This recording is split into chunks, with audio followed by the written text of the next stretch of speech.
Ho, ang pagiging bakla. Ngayon pa lamang ho, ay humihingi na ho ako ng isang kapatawaran. Ngunit kung kasiyahan naman ho ang aming hatid, maaari ho ba akong manghingi ng isang masigabong palakpakan? Ilang libong taon na ang nakararaan, isang layunin ang pinagmulan.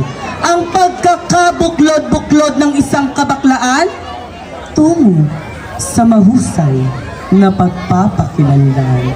Sa nilapit ho ng aking pinanggalingan, sa daming pagsubok ang aking dinanas, narito ako sa inyong harapan upang hindi ko tiyain, laitin o inyong pagtawanan, sapagkat ngayong gabi magiging parte ho kami dito sa barangay natin na sasakupan.